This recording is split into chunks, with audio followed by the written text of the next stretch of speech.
We'll cross over now to South Sudan, where residents living in displaced camps under United Nations protection in Juba demonstrated peacefully, calling on the East African leaders to bring about peace.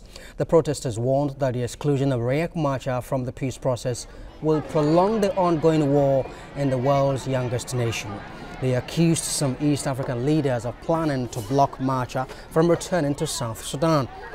Let's now discuss this with African Affairs analyst Bala Zakka. Well, Bala, thank you very much indeed for joining us this time. Now, let me start by asking, is it not a shame, really, that the youngest nation on the African continent has been on the war path since secession? It's very worrisome and it's somehow shameful, to the point where up till now the United Nations, including other nations, have not been able to fix this problem. And we should also know that the United Nations contingent is a coalition of member countries to ensure global peace. They have their own terms of reference and engagement, and they are not supposed to operate outside established mandates. But it's also good that people are calling for extra support, especially when the displaced people in camps are becoming frustrated and will want to see peace restored sooner than later. Those displaced people will want to go back to normal life, especially now that the rains are around and majority of them are farmers. Now, this is a tribal civil war, and the regional bloc, IGAD, has not been able to entrench a workable peace process since 2015. It brokered that agreement. And with these protesters coming out, because they are majorly tribal members of Riek Machar, they are losing hope in IGAD. Is this even good for the country? It's not good for the country.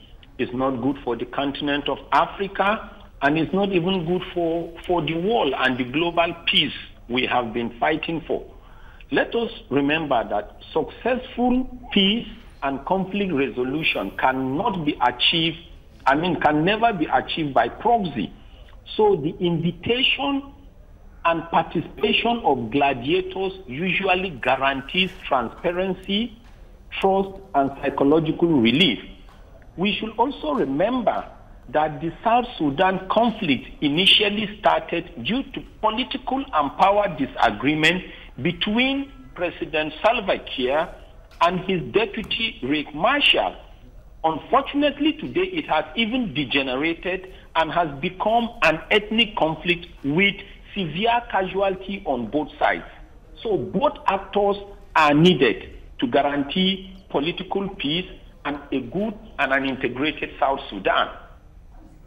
Now, there are worries that the exclusion of the former Deputy President Riek Machar might just be a hindrance to the peace process in the country.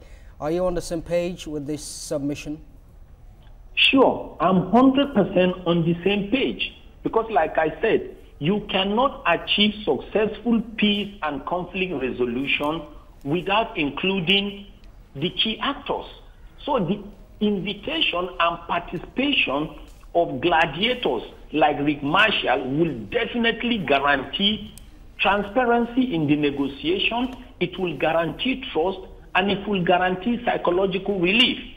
And like we said, President Salva Kiir and Riek Machar are the key gladiators. And remember, they have political and power sharing disagreement. Until you have the two of them on that negotiation table, there is bound to be suspicion, and that will not be good for the entire negotiation team, the entire country, the continent of Africa, and the kind of global peace we wanted to achieve.